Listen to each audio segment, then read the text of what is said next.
Hello and welcome, fright fiends, to this, the Horror Story Corner, where today we have another terrifying original tale inspired by true events.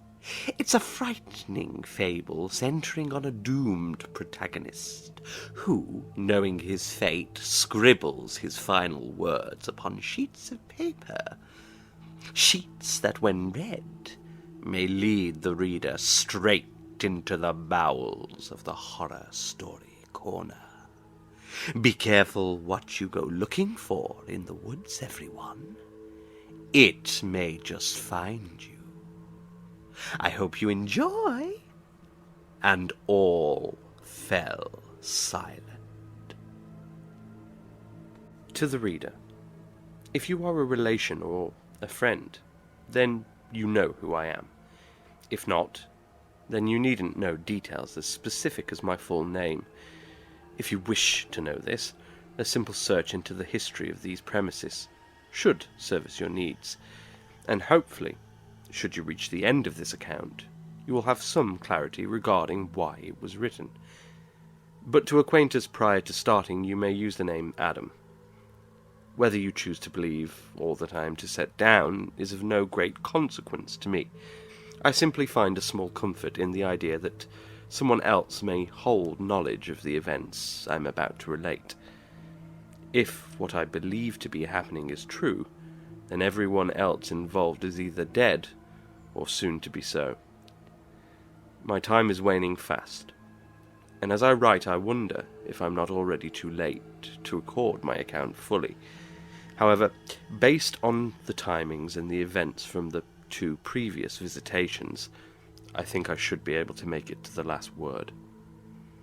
In beginning this piece, I find it a necessity to venture somewhat further away from the topic at hand, commencing with some mention of my early life in order to furnish the reader with context and produce the indication of a pathway that has led me to this ultimate fate. If you would be so kind as to indulge me by reading through this next section, I will not labour the point. I was a fearful child, sensitive and different to my family. I found it hard to cope with the dark, and I refused to sleep on my own. In my earliest years, my mother had to lie in bed with me until I fell to sleep, and if I woke to find she wasn't there, I would venture downstairs to seek her out. My father, a man who had little patience and even less knowledge of how to support a child, such as myself, said that if I insisted on being awake and refused to go to bed alone, then I would be welcome to stay downstairs with him. Only, I would have to watch the movies that he would watch. These movies were horrors, and from around the age of 4, I was subjected to many of the most horrific films and horrendous gore committed to the screen. It's hard to imagine why my father would choose to do this, now, as a rational thinking adult. Perhaps he thought it would scare me so much that I would stop coming downstairs at night, choosing instead to remain in bed and safely away from the terrors of the television. Regardless, it had the opposite effect. I became so terrified that sleep became an impossibility, even with my mother present. I would beg her not to leave me if I were to fall asleep, and when, after protest and tears, I finally did slip into slumber, I would never rest too deeply. A slight movement, and I would wake. If she was gone, I would go back downstairs to repeat the cycle and be subjected to further horrors, courtesy of Jason Voorhees or Freddy Krueger. I remember one night, once my father had realized that his plan wasn't working, he began to surge with fury because I had again left my bed and made my way downstairs. Instead of the usual torment, he grabbed me, pulled me all the way upstairs and threw me into the spare room. He then ripped out the light bulb and held the door shut from the outside with me locked on the inside, in the darkness. I screamed and banged at the door until my knuckles were bloodied, convinced that some opportunistic spectre was waiting for me, and had been eagerly anticipating the very moment when I would be finally alone in the dark. Every second I was in there was torture, and I sobbed and pleaded for a speck of light, for any tiny offering of salvation from my palpable doom. It was my mother who freed me in the end, pushing my father aside with scorn and taking me up into her arms. My father shouted something in response, words that I didn't know then, as he threw his fist at the wall, denting it. It's a bit of a blur now, but I remember the relief as I crawled into bed with my mother, pulling the blankets up to envelop my body, knowing that those two things, my mother and the blanket, would protect me from the monsters and cap the teeth of the biting abyss. Eventually, though, as I aged, this fear began to dissipate, and by age 12 I no longer dreaded the dark, but began to covet it. The paranormal fascinated me, and I would seek out any medium that was even the slightest bit macabre. From the cringy to the stomach-churning, I was hooked. Presently, as an adult, it has become a yearly tradition for my close friends and family to gather at my house on a Christmas Eve, to drink a mixture of Buck's Fizz, eggnog, and port, and to tell each other the most frightening ghost stories we can conjure. It is a tradition which I had insisted upon, having loved watching the BBC's ghost stories for Christmas, and having been fascinated by the custom which stemmed back to Victorian Britain. Did you know, I used to delight in regularly informing anyone who would listen, that the Victorian era saw the greatest number of recorded ghost sightings in history. This was due to both a mixture of ghost stories being so strongly in fashion, and a lack of other modern-day mediums to distract the mind. Interestingly enough, most ghouls are created not from the death of a human, but from the boredom of the living, I would chortle. This little tradition of mine was born from a true passion, and I adored gathering round on the night before Christmas, trying my hardest to scare those that I cared about most. Tonight, though, the very same night that I sit at my bedroom desk and write these words, I did not want to tell a ghost story. In fact, I found it quite difficult to even listen to them without becoming uncomfortable. I tried to hide this as best I could, especially away from the children, but I doubt I managed well. With each tale told, there came a stab of fear, the kind which I hadn't felt since that night my father had locked me in the darkness. When it was my turn, I had to excuse myself by feigning illness. This wasn't difficult, as I look emaciated in my current form, and my voice is both faint and hoarse. I moved through the kitchen, sweaty and stumbling, holding onto the counter as I reached the back door and stepped outside. My wife wasn't too far behind and found me on the patio vaping. It was a habit that until very recently I had broken. She queried my abrupt departure, and though I attempted to quell her with further insistence that I was simply unwell, she could tell there was something off, as there had been for several weeks. Reluctantly, however, she gave way to my stubbornness and stated plainly that she was ready to listen when I was ready to talk. I wished, as she walked away from me, leaving me to sit in the striking frost and deepening twilight, that unburdening myself and confessing all to her might lead me towards some form of escape from my impending demise. But the wish is fruitless. Even if I could tell her, which I find quite impossible to do so, there is no escape for me.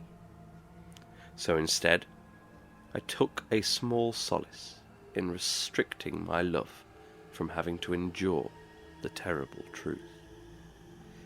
An aside, if it is you, my darling, who has found these pages, or if it is you, Arthur, or Jamie, I ask that you take them to the fire now, and cast them into the flames as my dying wish.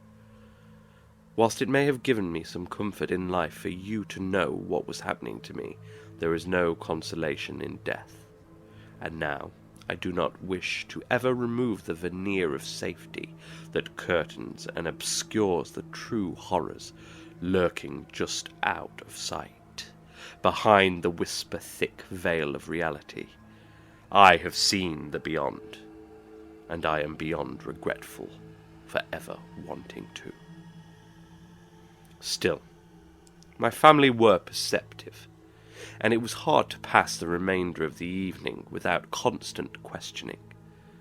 The problem was that, for as long as they had known me, they had seen my passion for horror, for terror tales, for anthologies of gore. And sick or not, usually I would never skip out on our annual ghostly traditions. But the tradition itself was the core issue tonight. There was only one story I could recall, only one thing that blazed through my mind, and if I shared it, if I could share it, I knew my family would either think I was mad or think I was joking. But then, their disbelief might shift with the coming of Christmas morning to something much more unsettling. So instead I feigned illness repeatedly, and have waited until everyone is asleep, something which, for myself, I will attempt at all costs to stave off. It comes regardless, but I want to await it. I want to taste every moment I have remaining. I will have the last seconds of my life. So, rather than sleeping then, I have decided to continue with my tradition and to tell a ghost story for Christmas. This one, however, will be written and then hidden, and hidden well.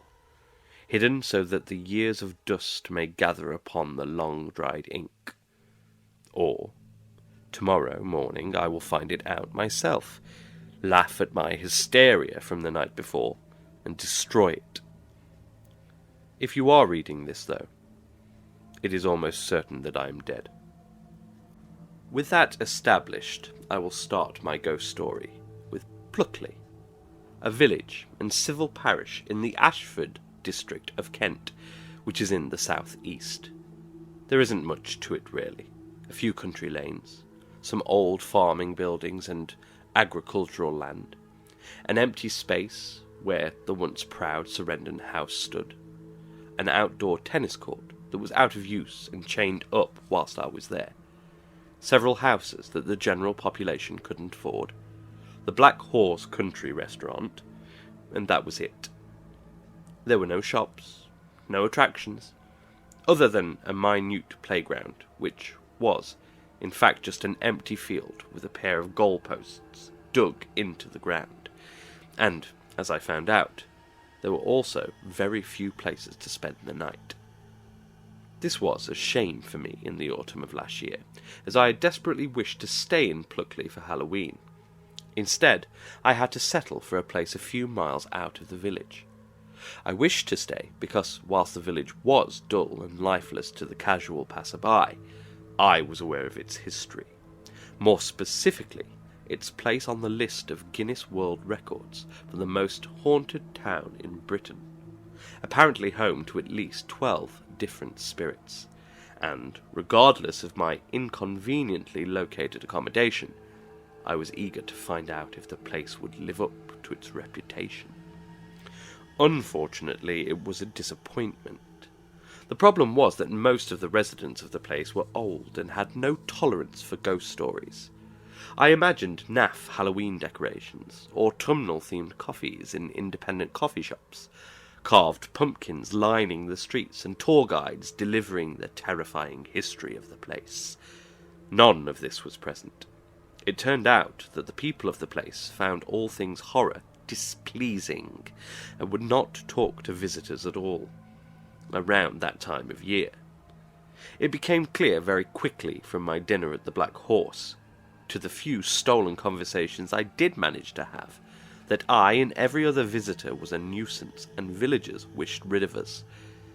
After my meal, and a few swift halves, I wandered the streets of Pluckley, of which I could count on one hand, until midnight. And beyond a few disapproving looks from folks peering below their net curtains, and the occasional greeting from other ghost hunters, it was uneventful. Even the silence that grows the further removed you are from the city was a peaceful one, and not in the slightest menacing.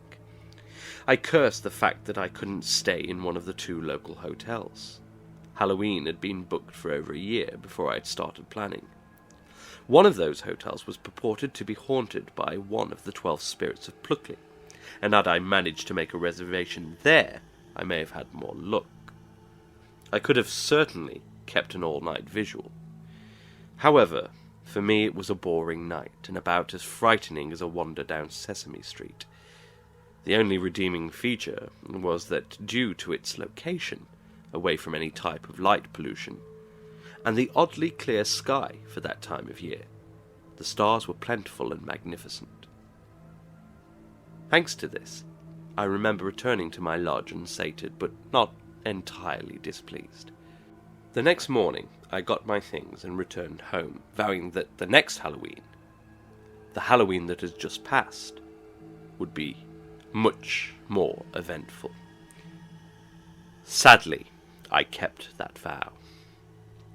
Hot off the disappointment at my stay near to Pluckley, I immediately checked the internet to see if I could rent a room closer, but even a year in advance, the hotels were fully booked. So then I began to do further research on the spirits themselves. I investigated their stories, the people who had claimed to see them, when they were most likely to be active, etc. And then, quite by accident, I came upon an article which read, "Derring Wood, the Screaming Forest." The article explained that the aforementioned Derring area was host to many strange phenomena throughout the years.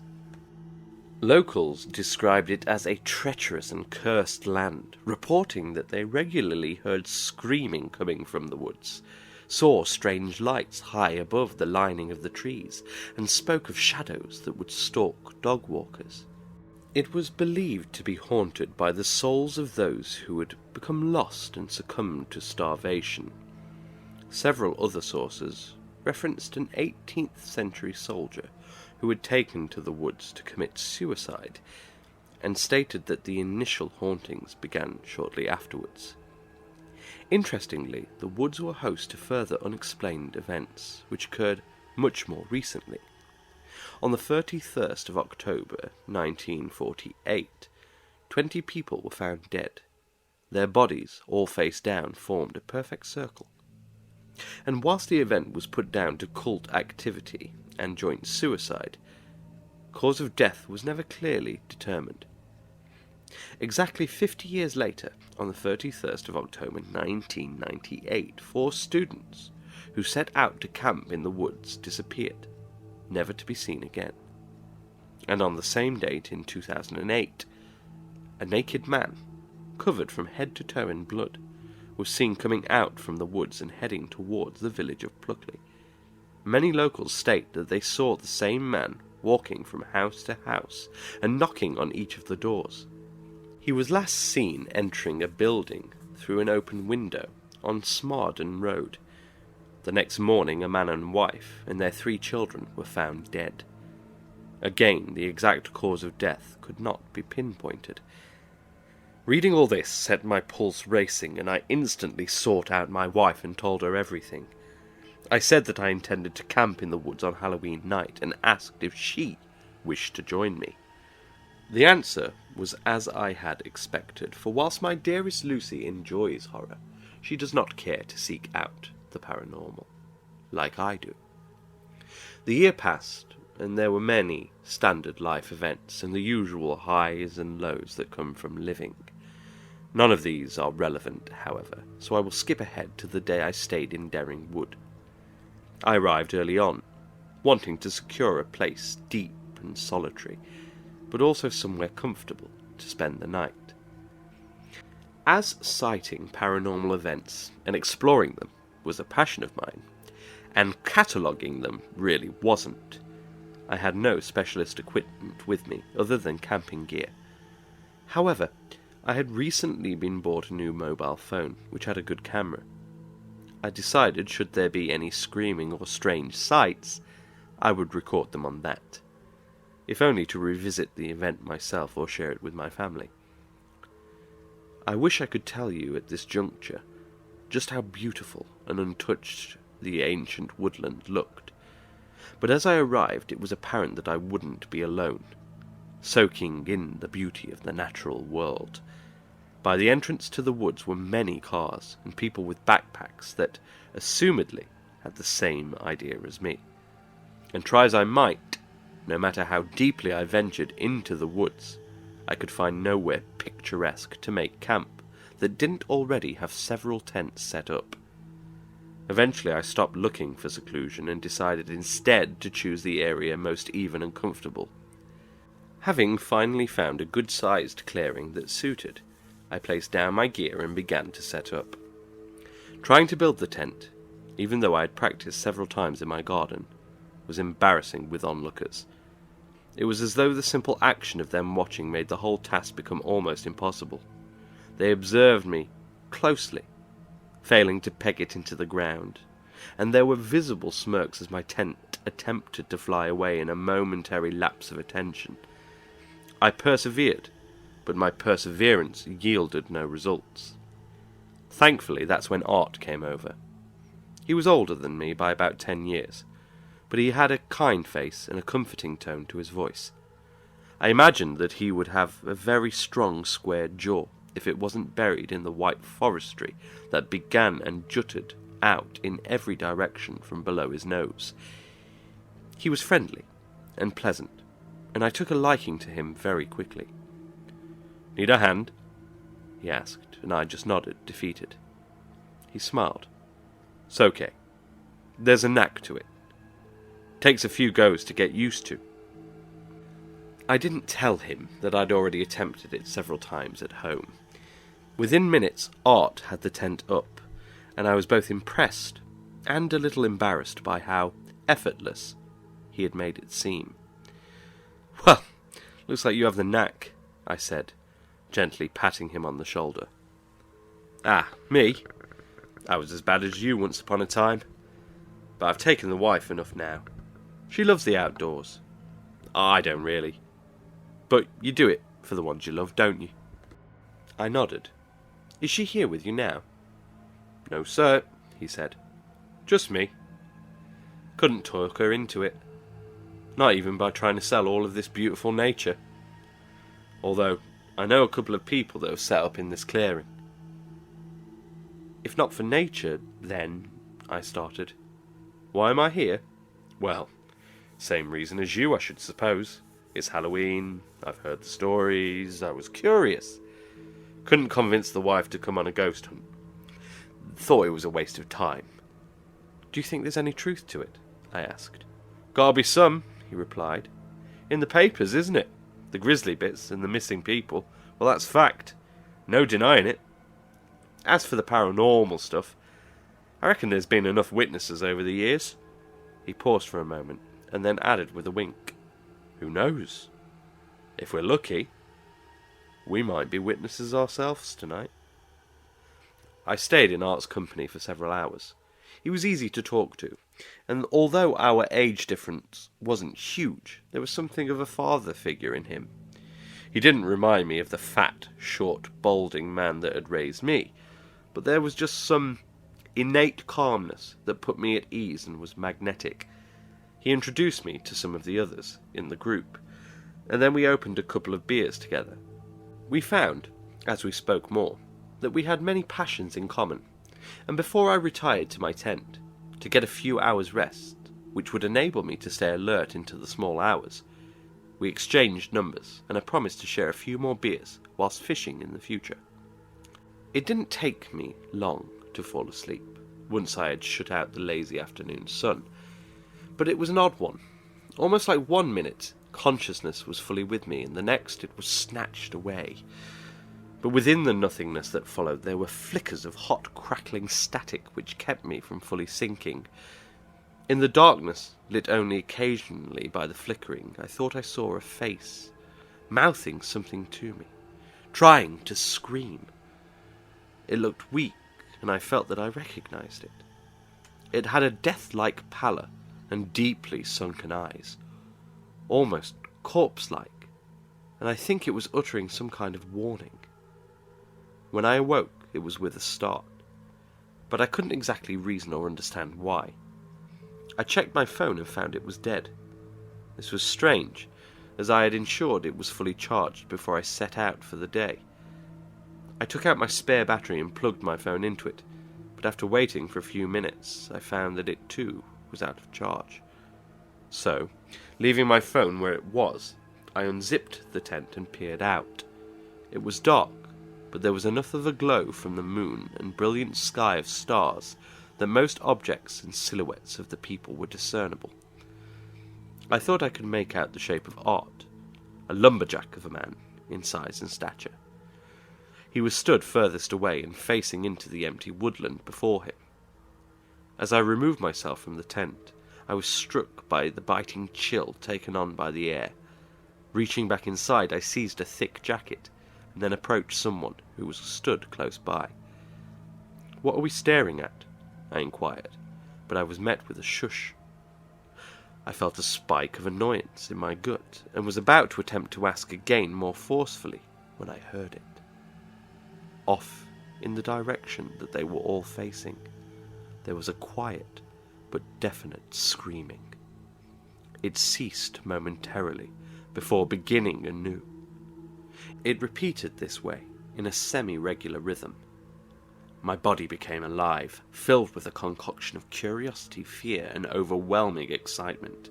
I too joined the ranks in staring into the black nothingness, moving closer to it, fascinated by its mystery. Again the scream called out, somewhat louder than before, and rather than retreat, my legs carried me forwards until I was in line with some of the closest observers. I took a position beside Art, and he immediately turned to me. I could sense he was smiling as he spoke. "You scared?" he asked, not attempting in the slightest to mask his excitement. "No," I lied. "What do you think it is?" I flinched as the scream cried out once more, this time seemingly right before us, hidden in the darkness. "It's right there," Art stated. His vision fixed ahead, and for a moment I believed that he could see deeper into the obscuring night than I could. Then there was something. I saw it too. The outline of something. Very dim, but absolutely there.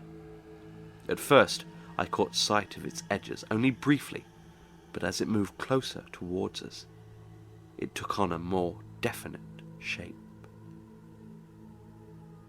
As it screamed, and the sound washed a tingling fear across my prickling skin, I thought about moving back, retreating behind the others until this mystery was explored and safety was assured. But Art's unwavering determinism rooted me to the spot. His bravery emboldened me. The thing in the darkness continued becoming more solid and fixed in its shape, and was almost certainly humanoid. It couldn't have been more than a few meters away, but under the canopy of trees it maintained its secrecy. Suddenly, there burst a chorus of screams coming from 4, maybe 5 different directions before us. However, just as I had grasped onto Art's rolled-up sleeves, taking some comfort in the size of his tree-trunk biceps, the screams morphed into a young, mocking laughter, and several faces were lit by phone torches in the space in front of us, dancing around in the gloom and smiling like mocking ghouls. The air returned to our group, and there were audible sighs and mutterings of scorn as the group of teenagers illuminated their middle fingers, called us pricks, and ran back out of sight. Art just laughed and went to sit beside the embers of our dying fire. "Little bastards," he chortled as I passed by. I told him that I was still tired, and that I was going to get a couple more hours' rest. Art said that he was going to try to last the night, and promised that he would wake me should there be anything unusual, or if another group of children fancied messing with us. At that I clambered back into my tent, and, still wrapped in my thick jacket, got inside my sleeping bag. This time sleep was harder to come by. The adrenaline and frustration were still coursing through my veins, but eventually I began to drift into a more vivid dream than before. I remember I was still in the woods, but it was both brighter and more menacing than reality. There were hues of a deep purple that shimmered from the trees. Those same trees called to me, wanting me to press my hand against them in voices and tones familiar to me, but I resisted. I felt an indistinct fear of them, as though this otherworldly plant life had some strange design on my very soul. Instead, I was driven by a need to find something else. What it was at first unclear, but slowly it became more apparent that I was on the trail of a sound. The noise started as a humming and grew into a chanting as my floating, drifting form entered a clearing. In the clearing stood a circle of 20 fully naked men, with bizarre carvings adorning their back. Fresh blood dripped from each of the purposeful incisions. It ran down their legs and pooled by their feet. I felt the intensity of their chanting grow as they fell to their knees. The woods around them seemed to respond to that intensity and pulsed along, spewing thick, noxious purple gases. Suddenly overcome by a striking horror, I attempted to resist approaching further, but my course seemed inescapably set. My consciousness and vision were pulled forward until I too kneeled and chanted. My back was in agony as I felt the same carvings write themselves into my skin, though I could detect no carver. Instead, they wrought themselves upon my body. Then I began to chant along with the others. Terror sprang sharply upon me as I looked at the faces of the men in the circle, and in reaction began to feel my own face. All of us were loudly chanting, and yet, in the spaces where our mouths should have been, was thick, bluish flesh with pulsing veins carrying dark liquid around our faces and up to our temples. As I attempted to scream through the newly formed skin that covered my mouth, I woke. Fear, however, did not disperse as freely as the dream had, for I found that whilst I was awake, I couldn't move. I lay there, paralysed, heart beating, furiously attempting to produce the slightest twitch from any part of my body, yet it refused. I lay there, utterly motionless, for longer than I care to remember, when, without warning, I sat bolt upright. But there was no relief from my panic state, because it wasn't I who had commanded my body to do so. I tried to quell my screaming mind, to tell it that this was also some horrific dream, brought about by the change in my location, and the type of excursion I had chosen to embark upon. But the lie didn't help. Everything was too real for me to entertain the idea that I was still sleeping. Next moment, my body was bent and twisted and forced against its will to a standing position.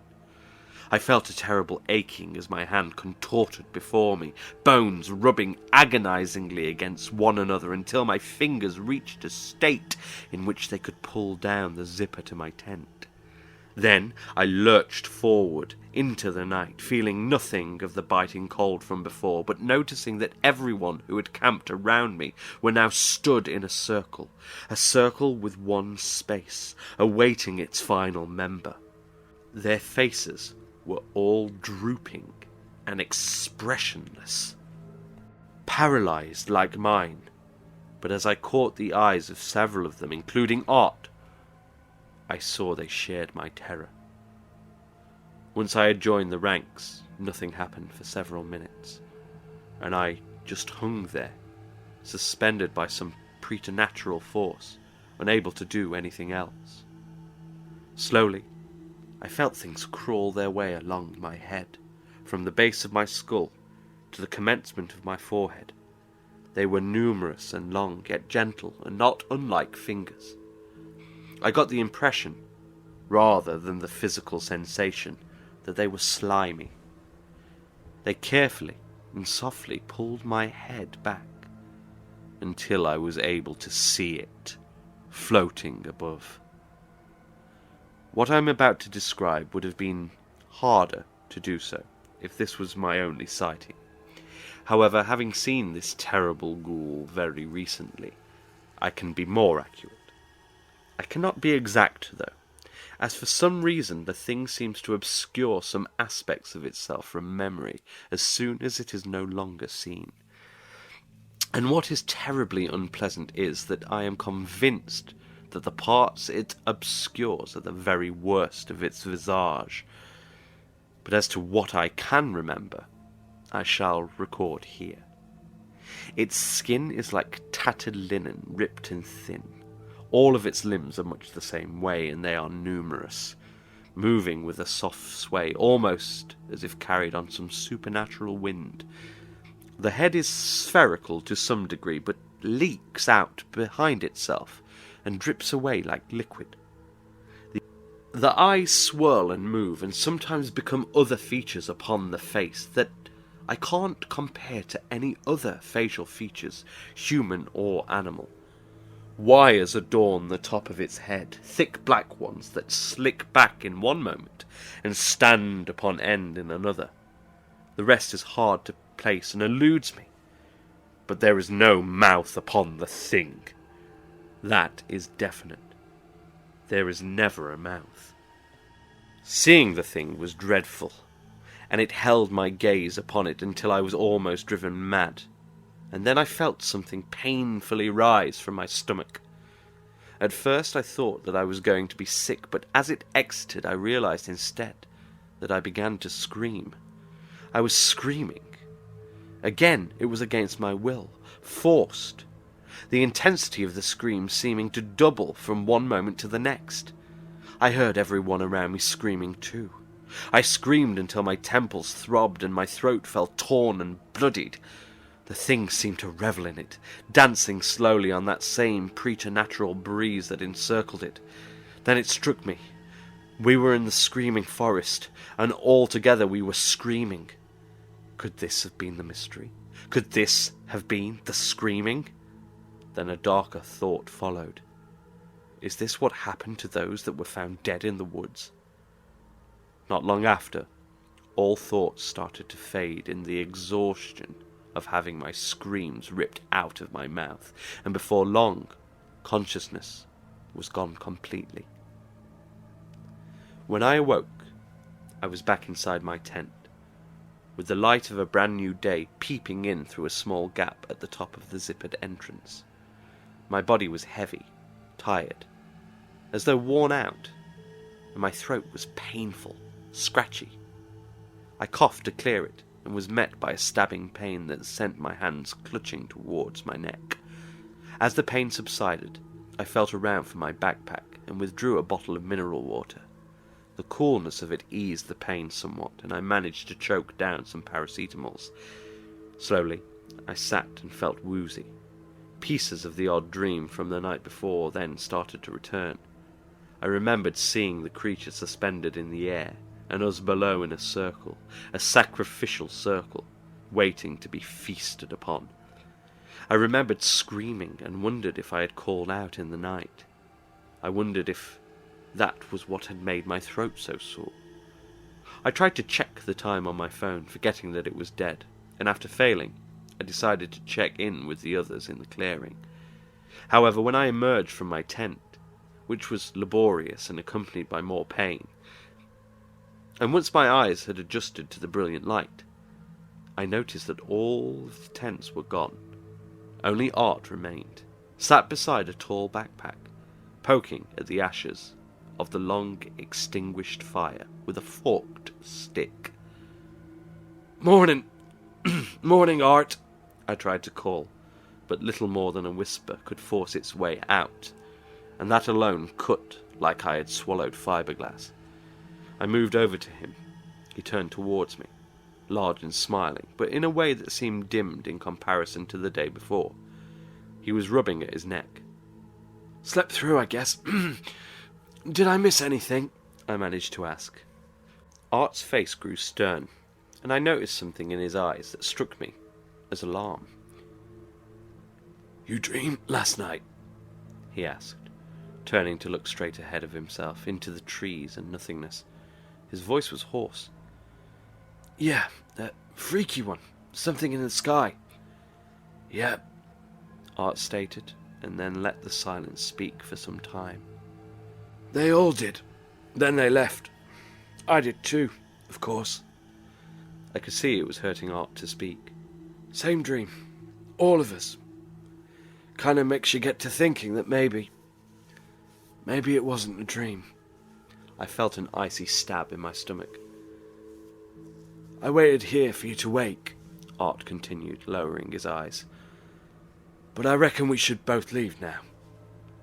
I don't reckon I'll go looking for this kind of thing again. Thing is, it's fun, looking for something. What you don't figure is how you're going to feel if you actually happen upon it.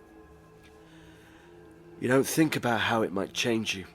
The stabbing sensation morphed to a light-headedness and a deep, dreadful sickness. We saw something last night. I believe that. We went looking for darkness and we saw it. Problem is, it saw us too. Now it knows us. I don't pretend to know what that means for us. But I don't feel like it's a good thing, Adam. Art stood and gave me a fake smile. He shook my hand, patted me on the back, and told me to clear up as quick as I could to get back to my family. Then he was gone. Later, when I reached my car, I looked back at the woods and vowed I would never visit again. I also think that I said goodbye to a version of myself. It was the me that loved all things mysterious, all things scary. And although at that point I had convinced myself almost entirely that the night before was nothing more than a dream or shared delusion, choosing to disagree with Art's interpretation, I had tasted enough horror, and been put off ever tasting it again. I returned home, and after a few weeks, and the settling effects of time, I had almost quite forgotten about the night in the woods. I certainly didn't allow it to cast any tangible shadow over my life, and instead my mind was filled with family commitments, preparations for the holidays, and the everyday occurrences that seem so important when we are so very close to them. Then I received a call from Art. When I saw the name flash up on my phone screen, that same icy stab of dread that I had felt with him the following morning in the woods pierced my stomach again. I think that when it rang I was watching some family-friendly movie with the kids. I'm not sure which one. They all blur after a while into moral messages and hidden risque humour to keep the adults on side, but I remember the terrible juxtaposition. I remember removing myself from the tranquility and peace of my happy family life and making my way to that cold kitchen, the colours and joyful sounds of the movie draining away as I answered the phone. I didn't say a word. I just let the silence hang there for a while, and Art did the same. Then the silence was shattered. "Adam, have you tried to scream or shout?" Art asked. I was dumbfounded, both by the randomness of his inquiry and by the shaky, weak tone of his voice. It hardly sounded like him. All confidence, all warmth had long since departed from it. "What?" I asked. "Have you tried to scream? You know, since that night?" At first, I slowly shook my head, but gaining clarity and realizing Art could not see me, I replied, "No. I need to see you." "Art," I started, wanting to find some lie that could end the conversation. I considered simply hanging up and blocking the number. "Tomorrow. I'll still have tomorrow. I'll send you an address." The line went dead, and I placed my phone on the counter. I moved outside into the chilly November air and drew in some deep breaths. I stood there, on the patio, looking down at the fence at the edge of the garden, blank. Inside, the phone buzzed. When I checked it later, I saw it was Art again. No pleasantry, just the postcode of a small cafe about 60 miles away. That night, I was still unsure if I should go. His call had affected my nerves greatly, and had pulled back to my mind imagery that I had wished forgotten. My wife had immediately noticed the shift, and I placated her inquiries as to my newly burdened demeanour by feigning illness, something that is quite easy to do when one feels as sick as I did, and a lie that has become a staple in this household lately. Drifting to sleep was difficult, and restful sleep eluded me. My dreams were full of conversations. Some were shockingly pleasant, with Art telling me that I had won the lottery, or that the night in the woods hadn't really happened, or some other happy twist which was soured every time I came around and realized it wasn't true. Others were haunting, filled with visions of hell beasts and soul-tearing ghouls. I woke, heart pounding with anxiety, the icy stab returning each time and not quelling when I realized that Art really did want to see me. This cycle continued until daybreak, when I finally managed a couple of hours undisturbed. As the light grew stronger and flooded in beneath the thick curtains, I woke. My first inclination was to go outside, into the back garden, away from the house, and to try to scream. Art's initial question was turning over in my mind. I wanted to try screaming and shouting. I wasn't quite sure why I had stirred with such a forceful need to test it out, but the fact that I had hidden 2 bottles of 15mg e-liquid and a vape stick in the shed at the bottom of the garden did nothing to dispel the growing need. I exited the bed carefully, doing my best not to disturb Lucy. She moved slightly, and I believe she even asked where I was going, but soon settled back into a light Sunday morning slumber. I retrieved the objects from the shed, and then moved around to the back of the structure, placing myself between it and the garden fence, so that I couldn't be seen from the house. I slid slowly downward until I was sat on the concrete, my back pressed against the shed, and enjoyed 2 very long inhalations that were charged with strong nicotine. I had to pause after the second as I became very light-headed and sick, but it was an enjoyable feeling. My whole body was tingling and felt more alive and happy than it had in a long while. Suddenly all of my stress dissipated, and I chortled over my reaction to Art reaching out and his strange question. Pressing my feet against the fence and shoving myself so that my back was firm against the shed, I drew in a deep breath, and then nothing. I had intended to scream, but upon attempting, my body seemed to quite forget how to produce one. I felt that icy stab of dread return and pulled a stream of nicotine into my lungs to quell it. Then I drew another deep breath, intending this time to shout, but again, when I tried, nothing passed between my lips but air. Immediately, I cast my mind back over the few weeks since Halloween. There must have been a time where I shouted for the kids, laughed out too loudly, was shocked enough to cry out, but I couldn't place anything. I started to tremble. Why couldn't I scream? I tried several times, but each was more pathetic than the last. For some inexplicable reason, I could not raise my voice any louder than speaking volume.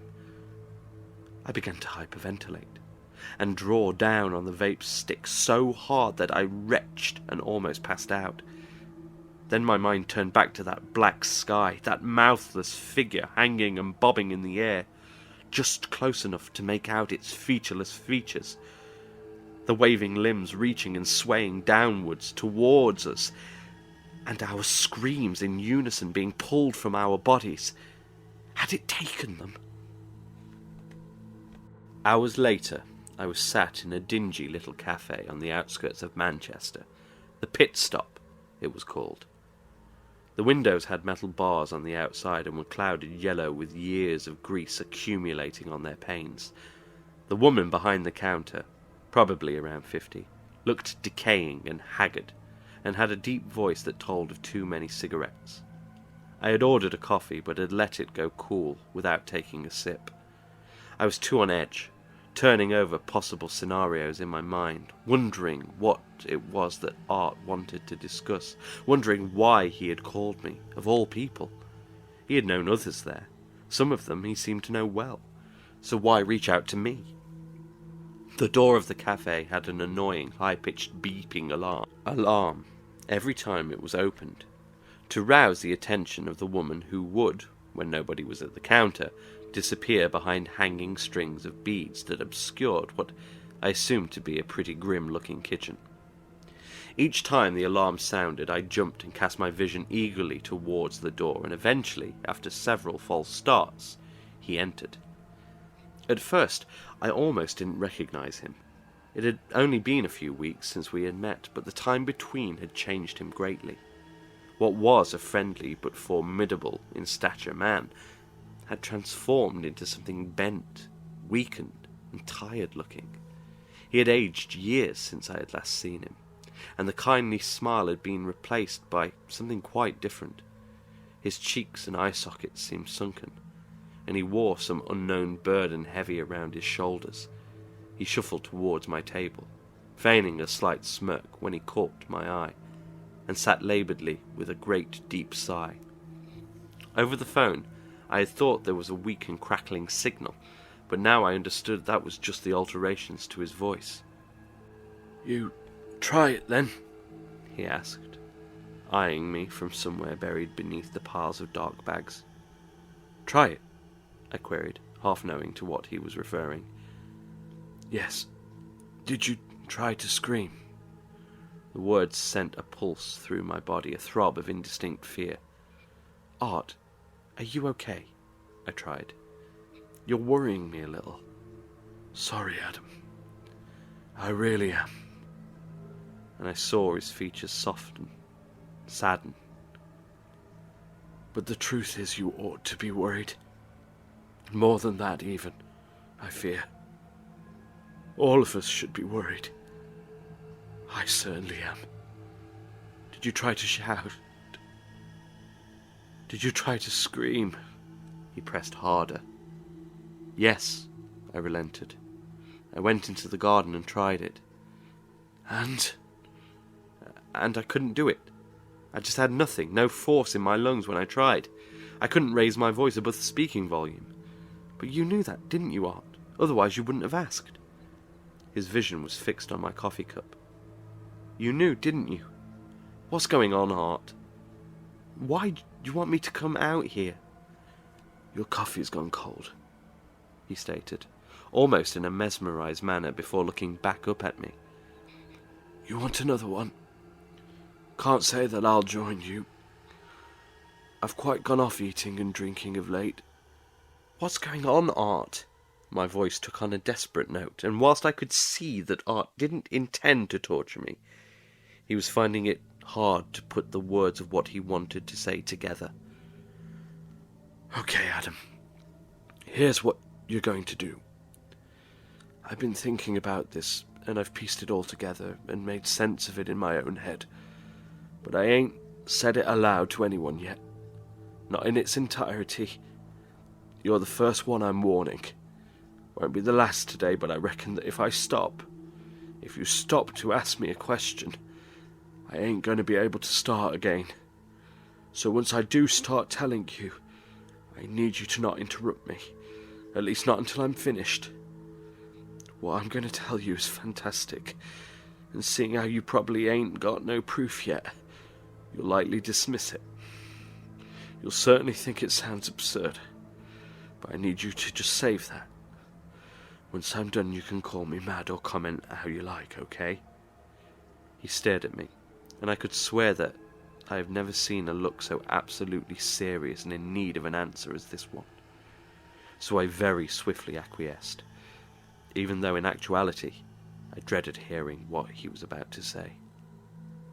"Good. Okay. After that night in the Screaming Woods, I tried to bly it out. Didn't think of nothing and went about my life. Didn't say nothing to the wife about it. Felt there was no need in worrying her. Anyway, as the hours gathered between the event and being home, it started seeming like a dream. I giggled at myself for being funny in the head and letting it get to me. You know, a dream, nightmare, whatever. Sort of thing a grown man ought to not fear." At this point, I noticed that Art kept rubbing at his throat, as though it were hurting him to speak for so long.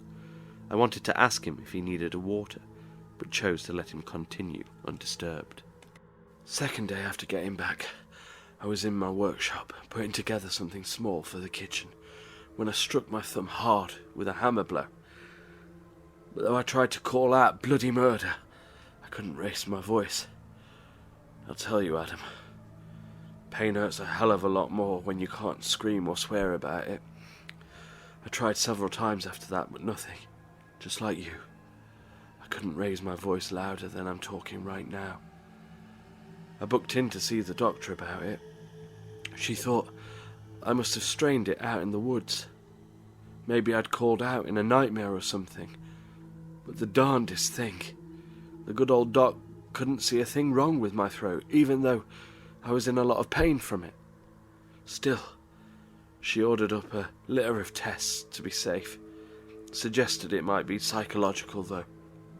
He paused for a moment here and lowered his forehead into his hand. He seemed deeply exhausted and affected by having to share his story. Again, I wanted to offer him something, to perhaps extend a comfort that I myself barely felt I could give, but instead I waited, stoic, for Art to continue.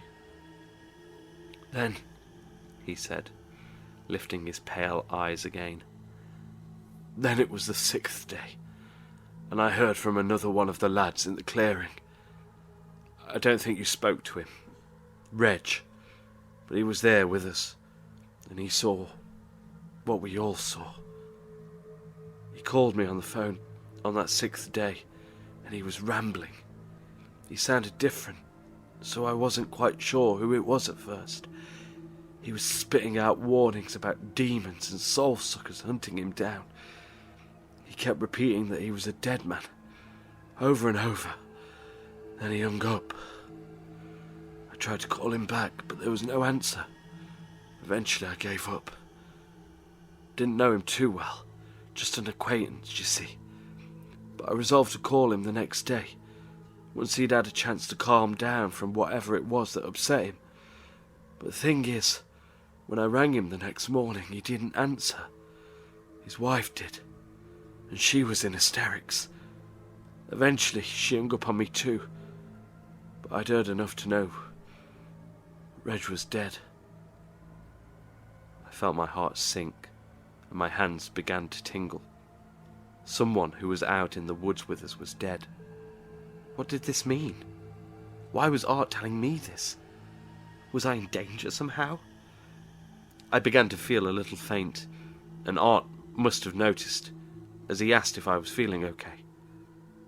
I nodded and wafted away his attention and told him to continue, which he did so immediately, as though only the momentum was keeping him going. I was shaken after that.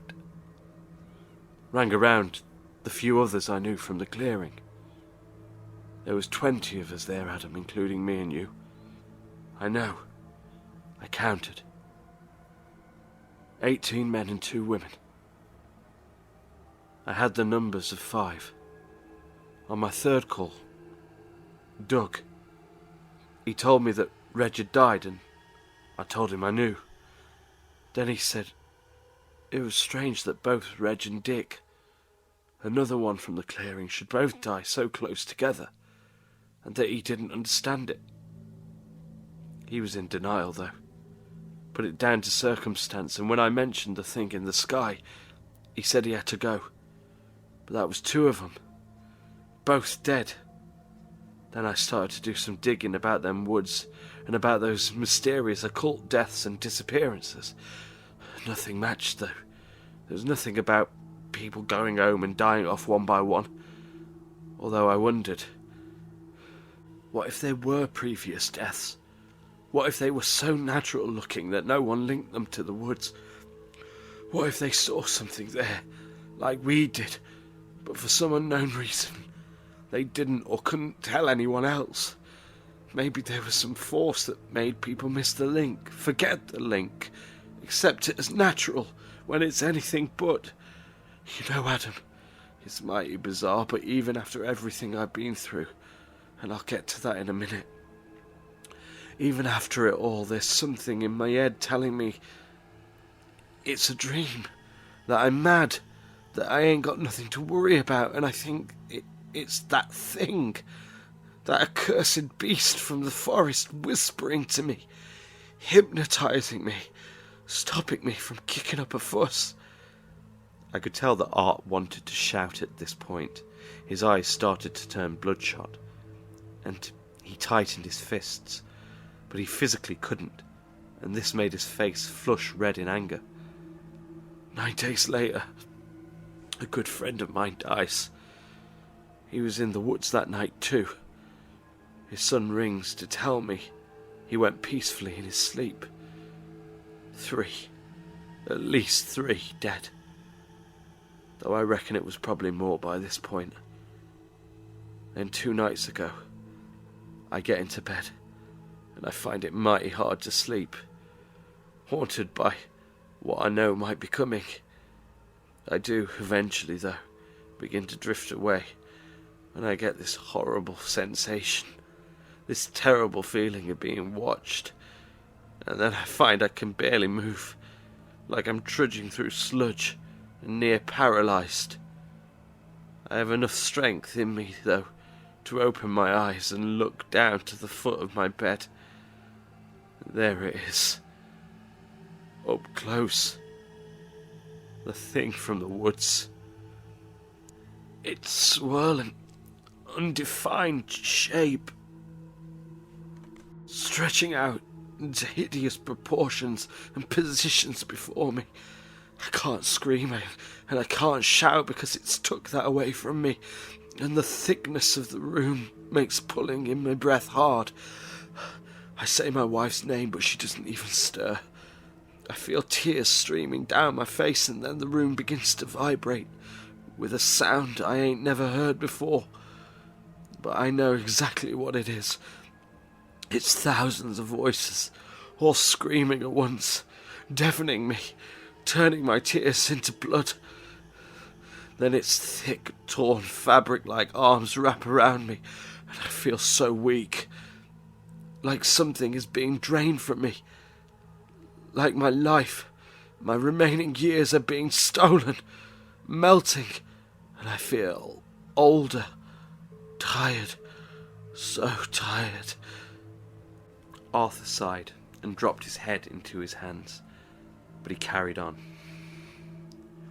Next morning, it feels like a dream, and for some reason I can't explain, I'm euphoric. It's like I've been mesmerised or something. As the hours pass, though, and it gets closer to night, I'm overcome by a terror. But try as hard as I might, I can't seem to tell anyone, to warn anyone. It has an invisible power over me. I can't warn those that I love. The second night goes much like the one before, and I woke again this morning feeling the same euphoria. And as the hours are progressing, Adam, I'm getting this horrible sick feeling. I reckon tonight is the last night. For some reason, I just can't get it out of my head. 3 nights. I think the third one is the last. But Art, I implored, unable to hold back my macabre inquisitiveness any further. You said you couldn't tell anyone. You couldn't warn them. That the thing made you unable to speak of it through some hypnotism. But you're here. You're telling me. How can you be warning me then? A chilling smile stole over his face, and then horror immediately after, almost as though the 2 emotions were felt by 2 entirely different entities. I think it likes us knowing, the ones from the woods. I think it's enjoying our fear. We both sat in silence for several minutes after that. Then, with a suddenness that took me quite by surprise, Art leapt up and exited the cafe. I tried to call after him, but I could not raise my voice louder than a polite conversational level. Once he was out of sight, I drove home feeling deeply sick and picturing an all-consuming void hanging high above me in the sky. The following day I called Art, and wasn't necessarily surprised when I heard a voice that was not his. His nephew said he was sorry, and told me that it had been painless, before leaving me with the cold dial tone. Arthur was right, though. From that point, although I could contact those that were in the woods that night and conduct my own solitary research, when I tried to approach the police, a private detective, a bodyguard agency, or even my own family, some preternatural force stopped me, filled me with distracting elation, and set me on a different course. I couldn't share the story. I couldn't tell my tale. Every 3 days it kills. There were 20 of us in total. By that reckoning, and although I haven't checked into everyone, 17 of the 20 will be dead now. That's if it started the day after we turned from the woods, with no spaces in between.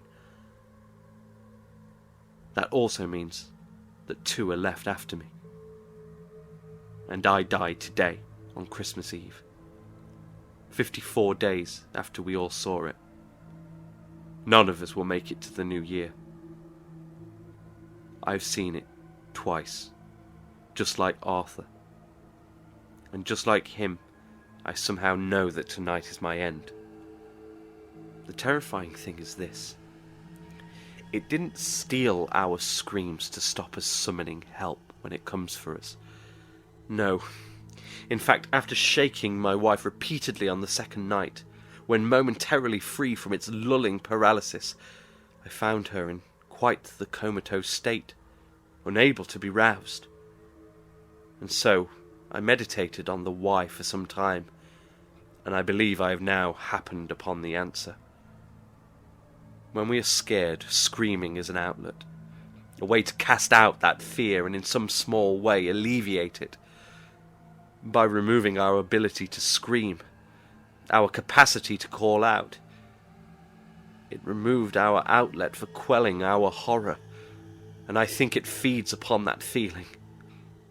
I believe whatever it pulls from us that leaves us withered and weak, and in the end dead. Call it life force, call it a soul, call it what you will. The thing likes it more when it tastes of utter dread. So it takes our screams and lets us baste our souls in terror. This morning, all of this felt so much more like a dream than reality, and I was confident that tonight I would not be disturbed by visions. Elated, I laughed and was merry over the fool I had been the night before. I was eager to share spooky tales, and to see the loving faces of my family, knowing with confidence that I had many more years with them. However, as each hour has brought on the seeping darkness, my fear has grown.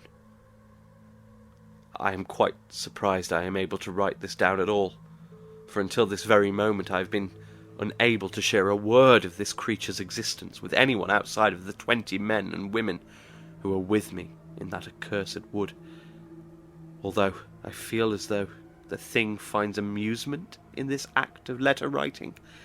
I can almost hear a mocking laughter at my ear, as though it knows the reader will take it as nothing more than some long-hidden, scary story from the delusional mind of some drunken author. But here I am, and all I can do now is write. Presently, I am a child again, locked in a dark room without a light bulb. Someone's hand is holding tightly at the doorknob, trapping me with my fate. Only this time my mother won't be on the other side to release me, and to take me up into her arms. The thing has been opportunistic, and knew that I would be here eventually. And, as each second passes, the vividness of the memory of it grows stronger and more terrible, each recollection more solid and pronounced, until I am almost certain that my bed is a tomb, and that by writing my last words upon this page, I have nothing left to do but to go, terrified beyond all measure, to my grave. And Jesus! I realize now that it does have a mouth, a hideous, all-consuming mouth, and by God, if it isn't the worst part of all, oh my God, It hid this until the end. One last, petrifying act of maddening horror. Well, it seems Adam found out the hard way that curiosity really can kill the cat, and that there are things out there, mysteries in the darkened woodlands, spirits which exist high above us, watching us, things that we shouldn't disturb, lest they drag us to the darkness of the Horror Story Corner. Thank you for listening, and as ever, sleep well.